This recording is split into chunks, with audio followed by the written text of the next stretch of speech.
تاریخ نے لکھا کہ امام حسین علیہ السلام جب 2 محرم سے لے کے 9 محرم تک بار بار فوج یزید کو یہ بتا رہے تھے کہ میں وہ حسین ہوں جس کو اللہ کے رسول اپنے کندھوں پہ سوار کرتے تھے۔ میں تو تمہارے بلاوے پہ تمہاری اصلاح کے لیے یہاں آیا تھا۔ تم میں سے بہت سارے لوگوں کے خط میرے پاس موجود ہیں، اور وہ یزید اللہ کے دین کو جھوٹا کہتا ہے۔ کیسے ہو سکتا ہے کہ میں وارث رسول اس کی بیعت کر لوں؟ تو ایسی بیان نے یزید کی فوج میں بغاوت پیدا کر دی تھی۔ کچھ لوگ کہتے تھے کہ ہم نواسہ رسول کو قتل نہیں کریں گے، تو کچھ کہتے تھے کہ یزید کا حکم مانیں گے تو یزید ہماری جھولیاں سونے سے بھر دے گا۔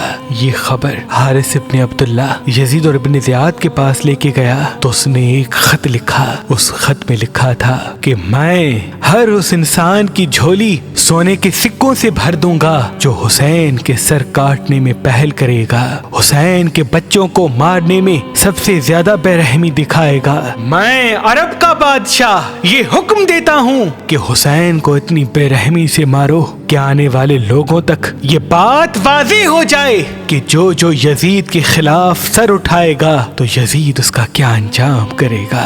جیسے ہی یہ خط عمر بن سعد اور شمر کو ملا تو وہ تمام ساتھیوں سے کہتے ہیں کہ یہ تو خوشی کی بات ہے کہ تم سب کی جھولیاں سونے سے بھر جائیں گی، تمہارے حالات بدل جائیں گے، تمہاری زندگی بدل جائے گی۔ بس جیسے ہی 9 محرم ختم ہوئی تو تمام یزید کے ساتھی اپنی تلواروں کو لے کے امام حسین کے خیام کی طرف ایسے ٹوٹتے ہیں کہ ان کے ایک ایک بچے کو قتل کر دیتے ہیں، بے جرم و خطا آل محمد کو شہید کر دیتے ہیں، اور مظلوم امام حسین کے سر کو کاٹ کے ان کی لاش کو پامال کر دیتے ہیں۔ رسول اللہ کی بیٹیوں کے سروں سے چادروں کو چھین کے ان کو قیدی بنا کے جھوم جھوم کے شام کی طرف جاتے ہیں تاکہ یزید ان کی جھولیاں سونے سے بھر دے۔ لیکن قدم قدم پہ امام سجاد اور بی بی زینب کے خطبوں نے سوئے ہوئے لوگوں کے سوئے ہوئے ضمیر ایسے زندہ کیے کہ آج تک اس ظالم یزید پہ بچہ بچہ لعنت کرتا ہے۔ وہ یہ سمجھتا تھا